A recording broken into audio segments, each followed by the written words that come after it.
Bonjour à toutes et à tous. Maintenant, on va faire le deuxième cours sur la génétique bactérienne et virale. On va commencer par une introduction. Les recombinaisons peuvent résulter de l'insertion de matériel exogène ou du réarrangement de séquences déjà existantes dans les bactéries du matériel génétique étranger, bactérien, plasmidique ou phagique, peut être introduit lors des événements de conjugaison, transduction ou bien le troisième transfert qui est la transformation. Ce matériel peut rester dans le cytoplasme ou être intégré dans le chromosome bactérien. On va commencer par le premier transfert qui est la conjugaison, décrit l'union de deux cellules bactériennes au cours de laquelle il y a transfert de matériel génétique à partir d'une cellule donneuse vers une cellule receveuse. Donc les bactéries mâles ont un plasmide F. Le transfert du matériel génétique au cours de la conjugaison est un processus unidirectionnel, c'est-à-dire dans un seul sens, allant d'un donneur qui est mâle vers un receveur qui est une femelle.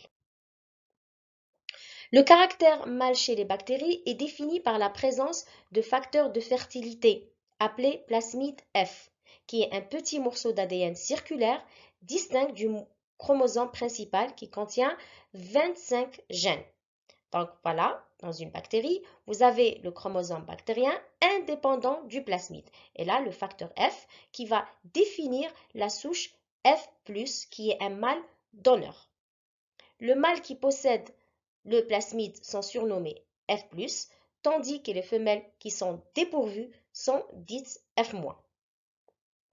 Donc, lors de la conjugaison, le facteur F va se répliquer et une copie est transférée à la femelle F-, la rendant F+, capable de former des poils sexuels, voilà, ce qu'on appelle le pili F. Le pili F ou bien pilus, poil du latin, et de transmettre le facteur à ses descendants, tandis que le mâle de départ reste F+.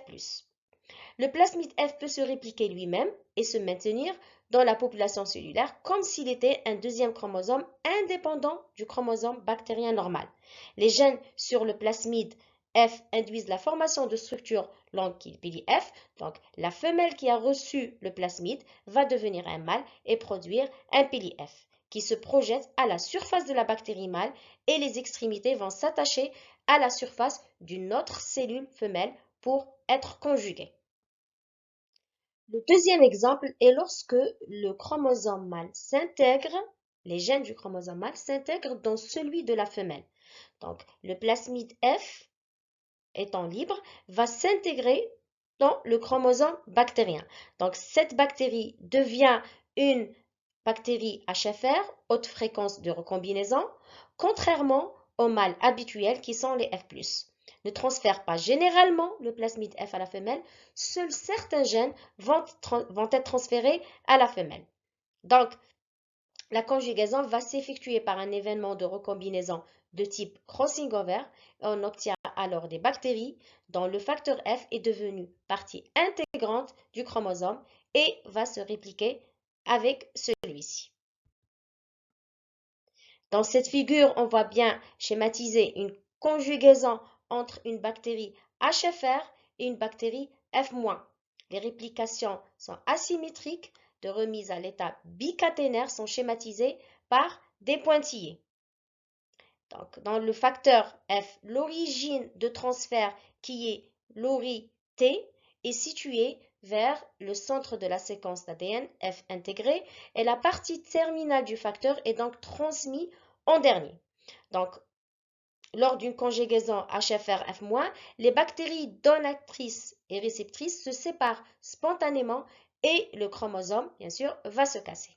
Généralement, la séparation intervient avant que le chromosome ne soit transmis dans son intégralité et la bactérie réceptrice va demeurer F-, contrairement à la conjugaison où la bactérie devient F+. En résumé, on va dire qu'une cellule femelle F- entre en contact avec un pili F lors de la conjugaison d'une cellule mâle, soit F+, soit HFR. La cellule F+, va transférer le plasmide à la cellule F-, transformant cette cellule de F- à F+. Par contre, si la cellule mâle est HFR, elle va transférer un ADN autre que la plasmide F qui s'intègre dans le chromosome bactérien du F- et devient partie intégrante du génome de la cellule F- qui reste F-. La cellule receveuse ne devient généralement pas mâle car le chromosome est rarement transféré dans son intégralité. On passe au deuxième exemple du transfert du matériel génétique qui est la transformation. Transformation, c'est quoi? C'est lorsque les cellules captent les gènes de leur environnement. Le phénomène de transformation a été mis en évidence pour la première fois chez les souches de pneumocoques qui acquièrent leur information à partir de pneumocoques virulents morts. L'ADN s'échappe des cellules mortes et capté sous forme d'ADN libre par des cellules vivantes à l'intérieur d'une souris vivante. Une fois l'ADN transformant à l'intérieur des cellules hôtes, survient un événement très semblable à celui qui a eu lieu lors de la recombinaison entre une HFR et une F-, et de nouveaux gènes peuvent être insérés dans le chromosome hôte. Donc le principe, l'ADN pénètre dans la cellule, se recombine avec l'ADN endogénote, le caractère introduit ne s'ajoute pas au caractère présent, mais prend la place d'un autre, parce qu'il y aura un phénomène comme le crossing over. Il devient héréditaire. L'intégration se fait par combinaison. Pour que la transformation ait lieu, il faut que les cellules réceptrices soient compétentes et portent sur leur surface une protéine appelée facteur de compétence. Sinon, elle ne pourra pas capter l'ADN exogénote, impliqué dans l'attachement de l'ADN à la surface cellulaire. Troisièmement, un seul brin de la molécule d'ADN pénètre, ne peut pas faire pénétrer les deux brins. L'autre brin, bien sûr, est dégradé au cours du processus de pénétration. L'intégration va débuter par une reconnaissance entre la séquence de nucléotides du brin exogène et la séquence homologue dans le chromosome de la réceptrice. L'appariement se fait par des liaisons d'hydrogène. Le brin endogène de même polarité est dégradé et la continuité entre le brin exogène et le chromosome bactérien est ensuite rétablie. On a alors formation d'un segment double brin hétéroduplex. Hétéro parce qu'il y a les deux brins d'ADN de la cellule hôte et de la cellule pénétrante, formés par le brin donneur et le brin complémentaire récepteur. Après un cycle de réplication, un des deux chromosomes fils sera recombiné et il aura acquis l'information apportée par l'exogénote. On va passer au dernier exemple qui est la transduction.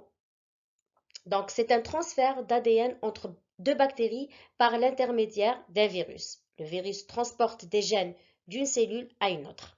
Donc, cette transduction est le mécanisme par lequel le matériel génétique est transmis d'une bactérie par l'intermédiaire d'un virus qui est spécial à la bactérie qu'on appelle le bactériophage, portant en plus de son propre ADN des gènes bactériens. Ce phage est nommé transducteur. Donc, cette image va nous montrer les deux transductions. Il y a deux exemples. Donc, vous avez la transduction généralisée et la transduction spécialisée. Donc, on va commencer par la transduction généralisée qui est réalisée par des phages dits virulents. Pourquoi virulents? Parce que dès qu'ils pénètrent dans la cellule, ils vont faire la lyse cellulaire. La lyse cellulaire de la bactérie. Peu après l'infection, le phage peut transporter n'importe quelle région d'un génome bactérien. Donc, il va se répliquer à l'intérieur, va former des capsides, bien sûr, parce que son ADN va coder pour une protéine qui est la capside, et n'importe quel ADN viral ou bactérien va pénétrer dans la capside.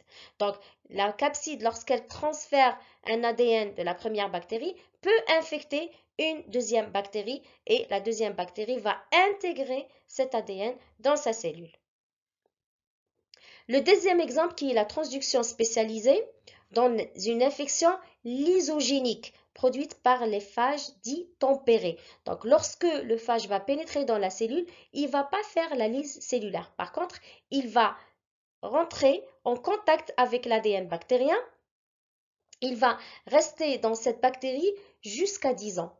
Après une période de quiescence par induction, l'ADN du phage qui est ici intégré dans l'ADN bactérien va s'échapper de la cellule et va produire des phages, donc en induisant une lyse bactérienne après la phase de quiescence. Donc, il devient lysogénique, il peut rentrer en contact, donc il peut faire transférer l'ADN viral avec l'ADN bactérien et infecter une autre bactérie. Donc, la deuxième bactérie va avoir son ADN, l'ADN du phage et l'ADN bactérien.